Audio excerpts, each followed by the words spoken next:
Throughout our lives, there are many things people strive for. Our overall objectives, according to acting teacher Ivana Chubbuck, and they range from either power to love or be loved, to stay alive, to have children, to get married, have a great career, be validated, or simply find peace in one's self. And within many countries and peoples around the world, Buddhism is a religion and a way of life that strives to give peace to its followers. But within this religion, what can we learn about it that we already may not know or somebody else may know? And although you may not have studied Buddhism or know a Buddhist, it's actually very prevalent in certain fictional stories, such as the Jedi in Star Wars or Robert Heinlein's Stranger in a Strange Land, and even movies like The Matrix have Buddhist themes. It began in the region of India around the 6th to 4th century BCE. Now, strangely enough, you might think Buddha is the name of the person that Buddhists look up to and pray to, but actually Buddha is more than a name. It also means the one that is awake or the enlightened one. Now, many people may think that Gautama Buddha is a god or a deity that people of the Buddhist religion look up to and pray to. But that's not necessarily true. He was a man very much like us, and Buddhists know him as the one who brought Buddhism to its current level, reaching the highest level of enlightenment. Also, one thing that's fascinating about Buddhism is there is no central text to tell you what the religion is about. Unlike, say, the Bible or the Quran, Buddhism has many different scriptures, such as the scripture of Pali Canon, which is for the Theravada Buddhist, as well as the Mahayana Sutras, which are for the Mahayana Buddhists. And let's not forget the scriptures that the Vajrayana Buddhists follow. And of course, there are other stems of Buddhism as well, but these are the main three. However, with all these scriptures, they may have some subtle differences. The root of Buddhism focuses around the four nobles of truth, and they are the truth of suffering, the truth of the cause of suffering, the truth of the end of suffering, and the truth of the path that leads to the end of suffering. And that one feels very long, but why is it all about suffering? Well, this is because Buddhists feel that ignorance and desire is the cause of pain within your and my life. And yes, Buddhists might seem like very calm, collective people. They do, in fact, celebrate and like to party. Compared to other countries, they have a 3-day New Year's festival, but their 3-day New Year's celebration is focused on the first full moon of April instead of January 1st. And of course, they also celebrate Buddha's birthday. Sometimes known as Vesak, it also follows a full moon cycle. And it usually happens in May, at least for the next upcoming years it does. But keep in mind, it wasn't always like this. They didn't celebrate or have an actual kind of date for Buddha's birthday until about the 1950s. Buddha's birthday wasn't official until the very first International Buddhist Conference in 1950, being called the World Fellowship of Buddhists. And it was at that point they decided when this celebration should happen, and this fellowship was founded by Ganapala Malalasakar in what was at the time Colombia, Ceylon. So have you ever seen the symbol of Buddhism? Well, it can get very, very confusing, because the symbol of Buddhism looks very similar to the Nazi symbol. Yeah, the swastika. But just so you know, there is one difference. For example, the swastika of the Nazi Party is tilted slightly, and generally is surrounded by white and red, whereas the lines in the Buddhist swastika are generally straight up and down or left and right. Buddhists are also a huge believer of pro-life and karma. And with that, they feel that suicide is a waste on karma, and as well, Buddhist monks will not kill a single animal. That's right, not even a bug, not even a pest, a rodent, no. So if you got arachnophobia, you're just gonna have to get over it if you want to be a Buddhist. But just because you step on a small bug or an organism and kill it, you're not going to perish for eternity. This is because with your karma, you didn't intend to kill something, but because you accidentally did, you're still good. It also should be noted that there is really no God in Buddhism. It is an inner reflective religion that is about your choices that make you whole. Now, Buddhists also understand that there are gods and gods are out there, but they feel that your inner will can be stronger than a god and that you make your choices and it is not determined by anything else. Now, the one question that I have, and you might be wondering it too, is with Buddhism being such an interesting religion, how many Buddhists are there out in the real world? Well, if you look at China, it is currently the country with the most Buddhists, with approximately 244 million people practicing the Buddhist religion. However, for the world's population, it's really hard to calculate. But they have estimated that there is approximately 488 million to 535 million people in the entire world practicing this way of life. And although China may have the most Buddhists in the world, it's not the country with the highest amount of Buddhists per capita. That goes to Cambodia, which 96% of their citizens practice the religion, with Thailand and Myanmar having over 87% of their people practicing the religion. And if you look at India, where the religion started, there's only about 0.8% of people actually practicing this religion. And that may seem small compared to the Christian faith, which is an estimated 2.2 billion. Buddhism remains to be older and is one of the oldest religions that is still practiced today. And Buddhism is a religion that focuses on moving forward in a positive life. A way of life that looks at our pains and struggles within ourselves and gets to the root of the problem, the root to ourself and understanding of our own souls. For the soul is the truth of who we are, and without our soul we would be lost. And as Buddha once said, we will not be punished for our anger, but we will be punished by our anger. The Buddha is someone who is recognized by even those around the world who do not practice Buddhism. So much mystery surrounds the Buddha, yet there still are some pretty surprising and interesting facts and information about him. Let's look at the legends of Buddha. The many legends of the Buddha identify him as a prince or someone from a family with high status. But generally speaking, he is identified as the son of King Suddhodana Gautama. But despite this belief, there is not really any 100% reliable historical evidence for believing that the Buddha was a prince. Now, the other belief is that the Buddha's father was a regional leader similar to the chief of a tribe, and the society that the Buddha lived in was more like a republic as opposed to a monarchy under the rulership of a king or queen. Either way though, he left his life all behind, everything behind, to follow the path of truth when he saw the poverty and sickness of the people around him. This led the Buddha to drop his birth name Siddhartha Gautama. Now for fact number 9, let's look at the name Buddha. Now, many people think that the Buddha is a person, but in actuality, that's a misconception. Anyone can be a Buddha, and the term is simply used for a person who has reached a state of nirvana, which is a state of enlightenment.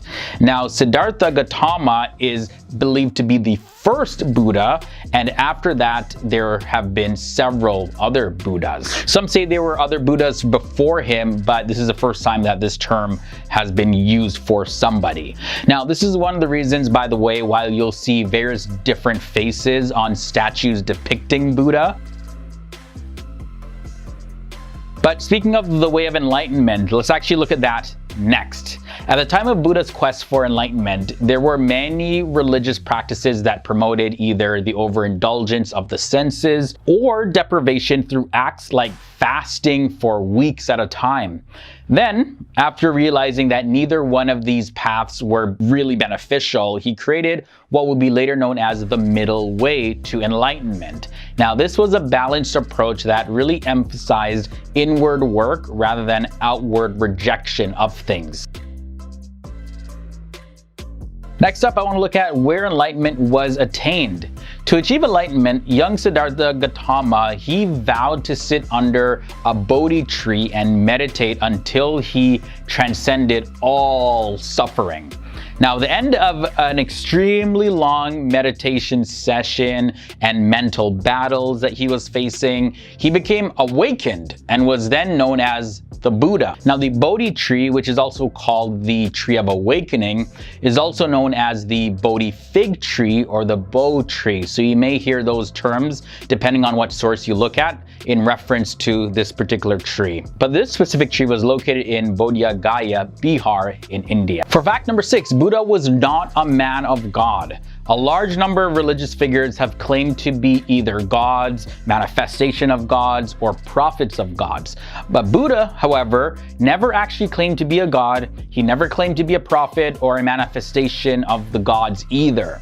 He simply claimed to be a man who discovered the ultimate state of being human. He claimed that knowledge and personal effort, not devotion to the gods, is the actual way to achieve salvation. From there, let's look at fact number 5. Buddha was not a vegetarian. There's a popular perception of the Buddha being a very strict vegetarian, but it is said that not even the early Buddhist sources mention the Buddha being anything near vegetarian. As a matter of fact, many accounts actually describe the Buddha eating meat and also recommending meat broths to treat certain illnesses. And there's also some accounts that say that the Buddha's last meal was actually a wild boar. Vegetarianism, however, became linked to Buddhism years after the Buddha had passed away. Buddha also had one final request before he passed away. He taught and he traveled his entire life until the age of 80 years old, and that's the time when he passed away. But before that, his final request of his followers was this: all component things in the world are changeable. They are not lasting. Work hard to gain your own salvation. For fact number 3, did you know that there's also other Buddhas? And Buddhists now believe that there were other individuals who became Buddhas before Buddha. In Theravada Buddhism, it teaches that there are 28 Buddhas, having Gautama Buddha as the last one, while Mahayana Buddhism also recognizes various other Buddhas of celestial origin. On top of that, perhaps the most popular Buddha depiction is Budhi, who was a Chinese monk, and he's often identified and being venerated as Maitreya Buddha in Chan Buddhism. And his nickname in Chinese is the Laughing Buddha, and he's also known in different parts around the world as the Fat Buddha.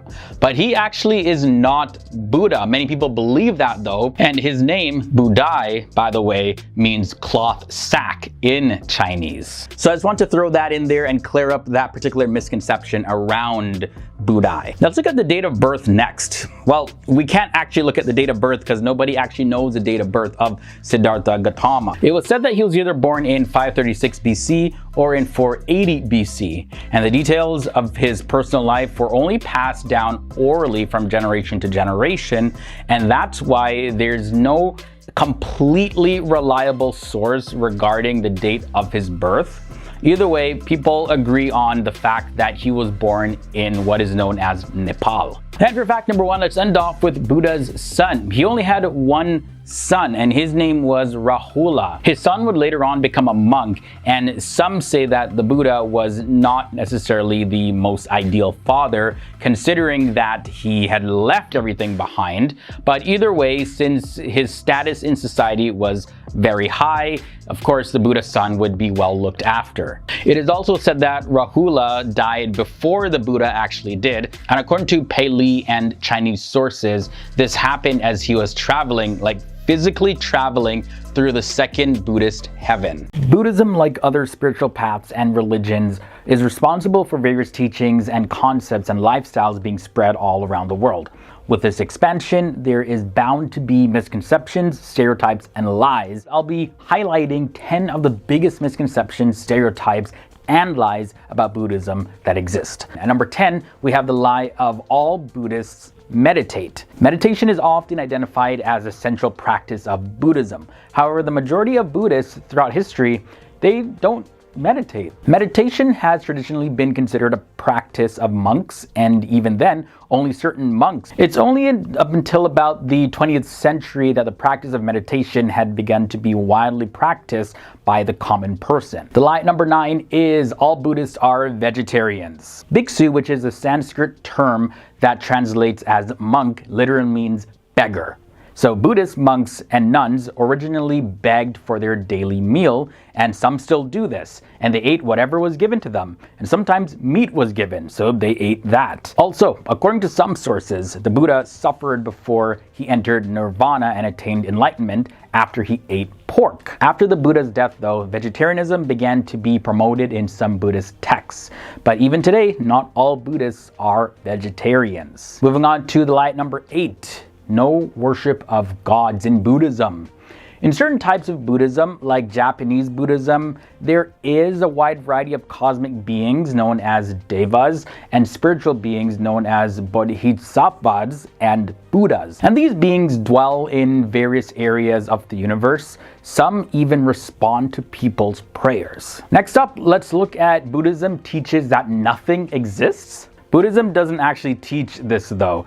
It does challenge the understanding of how things exist, and it teaches that beings and occurrences have no inherent existence. But Buddhism does not teach that there is no existence at all. The nothing exists misconception actually comes from a misunderstanding of the teaching of anatta and shunyata in Buddhism, but these are not beliefs of nothing exists. Rather, they teach that we understand existence in a limited way and a very biased way. Now, the lie number 6 is Buddhists believe in reincarnation. This one, yeah, it blew my mind. Now, if by reincarnation you mean the transferring of a soul into a new body after the former body dies, then yeah, no. The Buddha did not teach reincarnation. He taught that there was no soul even to transfer to another body. However, there is a Buddhist teaching of rebirth, not the same as reincarnation.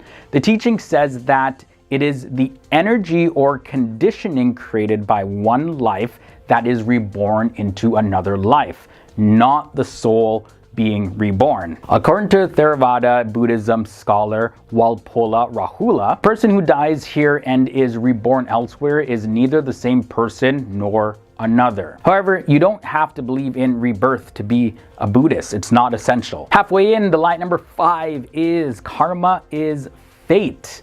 If you didn't already know, the word karma refers to action, not fate. In Buddhism, karma is an energy created by willful action through thoughts, words, and deeds. Everyone is always creating karma with every second that passes, and the karma we create affects us at every moment of the day. So simply put, according to Buddhism, karma is an action, not a result, and the future is not set in stone. So just because you did something a particular way doesn't necessarily mean that you're going to have a specified outcome. The lie that I'm going to look at number 4 is karma punishes people. So pretty similar to the lie at number 5, but karma is not a cosmic system of justice and punishment. There is no unseen force that's manipulating karma to punish evil people. Buddhism teaches that karma is just as impersonal as gravity is. But karma is not the only force that makes things happen in the world.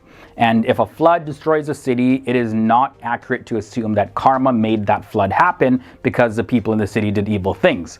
So karma is a force that can result in happy life circumstances or a miserable life circumstance, regardless of who the person is. Now let's talk about the lie number 3. Enlightenment is just eternal bliss. All of a sudden. People often think that becoming enlightened is like turning on a light bulb and then a person goes from being ignorant and frustrated to being blissful through one big aha moment. No, doesn't work that way. The Sanskrit term that's often translated as enlightenment actually means awakening. So most people awaken gradually over a period of time, or they're awakened through a series of opening experiences.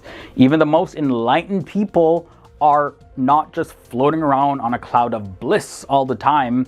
They still live in the world. They still get sick. They still face danger, and they still stub their toes sometimes. So it's not all perfect. All right, for the lie at number 2, Buddhists worship the Buddha. The historical Buddha is considered to be a human being who attained enlightenment through his own efforts. Now, the Buddha did not specifically teach that there was no God. He just taught that believing in a god or gods was not useful to realizing enlightenment. Buddha also represents enlightenment itself, which is also the natural state of all beings according to Buddhism. And the images that we see of Buddha are objects of devotion and reverence, but are not worshipped as gods. And we finally made it to the last lie in this episode at number 1. Buddhists can't have relationships. Now, when people hear that Buddhists practice something called non-attachment, they sometimes think that Buddhists can't have relationships with other people. But But you see, at the root of attachment is believing that there is a self to attach and an other self to attach to. But Buddhism teaches that the self is an illusion and that ultimately nothing is separate.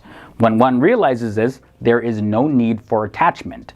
But that doesn't mean that Buddhists can't be in close and loving relationships with other people. Buddhism contains very similar concepts and teachings that can be found in various other religions, but it does contain very unique elements that leaves followers feeling a sense of purpose and relief as they go throughout their everyday life. Starting with fact number 10, Buddhism is not a religion. Although it is often labeled as a religion, Buddhism is more of a way of life, which I'll talk a little bit more about later on in this episode. But really, the goal is to reach the state of nirvana, and there is no holy book to follow in Buddhism, but there are many important Buddhist texts that you can read. And heaven and hell, they're not eternal places according to Buddhist teachings either. Next up at number 9, Buddhism started in India. Many people assume that Buddhism actually started in Tibet. And of course, this is largely due to the fact that the most recognized face of Buddhism is the Dalai Lama. And he, by the way, is a spiritual leader who practices and teaches Buddhism from Tibet. However, the first to be called Buddha was Siddhartha Gautama, and he was born in India around 567 BCE. And then over many, many years, Buddhism began to spread throughout Tibet and Asia, as well as other parts of the world. All right, for fact number 8, we're going to look a little bit more into the originator of Buddhism. Buddhism originated after Siddhartha Gautama attained enlightenment. And Buddhism, in a nutshell, is the teachings of Siddhartha Gautama. And he, by the way, was believed to be born as a prince, or at least the son of a high-ranking person in society. And after just being frustrated with life, he went out on a long spiritual search for happiness and to end all of his suffering. And after many trials and different paths that he tried, he finally found enlightenment while resting under a Bodhi tree. After his enlightenment, he started to teach other people, and this is how the teachings of Buddhism started to spread. But Siddhartha Gautama, he never claimed to be a prophet of God or anything like that. And also, Buddhism can 100% exist without Buddha. He simply found a way to become enlightened. For fact number 7, now the big question I gotta answer: what is enlightenment anyways? Well, according to Matthew Ricard, who's a Buddhist monk himself, enlightenment is a state of perfect knowledge or wisdom, combined with infinite compassion. Knowledge in this case does not mean merely the accumulation of data or a description of the world of phenomena down to its finest detail.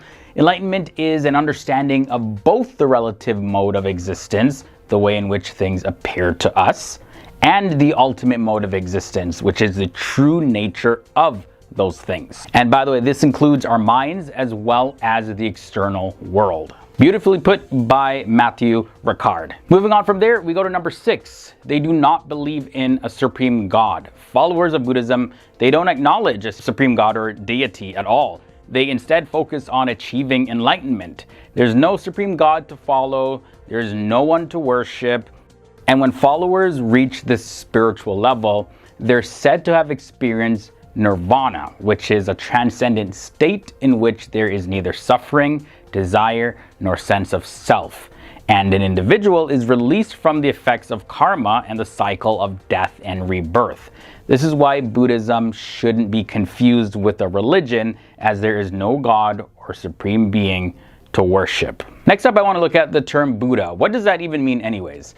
Well, many people think that Buddha is a person, but in actuality, anyone can be a Buddha. It's merely the name of a person who has reached nirvana. Now, Siddhartha Gautama, he was the first to be called Buddha, although there are beliefs that people before him did achieve enlightenment, but after him, there have been several other Buddhas, and this is one of the reasons why the faces of Buddha statues, they often differ. For number 4, I want to look at the branches of Buddhism. There was only one teaching of Buddhism initially, and that was the one that Siddhartha Gautama started, but with time, the teaching spread to other countries and different parts of the world, and different branches were created, and old texts and lessons were interpreted differently. And today, there exist 3 major branches of Buddhism. There's the Theravada, and that is the way of the elders. Then there's the Mahayana, which means greater vehicle, and the Vajrayana, which means thunderbolt vehicle or diamond vehicle. Not going to get too much into those in this episode. Perhaps we'll save that for a part 2. But moving on now to fact number 3, we look at suffering. Buddhism teaches that life is full of suffering. In fact, the Buddha said that suffering is inevitable. However, he found a way out of it eventually by following the Noble Eightfold Path. And individuals will still endure suffering at times throughout their life, but according to the teachings, this path will minimize the suffering until you reach nirvana. Fact number 2, let's look at the Wheel of Dharma. The Wheel of Dharma represents the Noble Eightfold Path, like I just mentioned in the previous fact, which consists of the following elements. There's right view, right thinking, right speech, right action, right livelihood, right diligence, right mindfulness, and right concentration. This is pretty much how a good Buddhist is supposed to act in order to avoid sufferings as much as possible in life.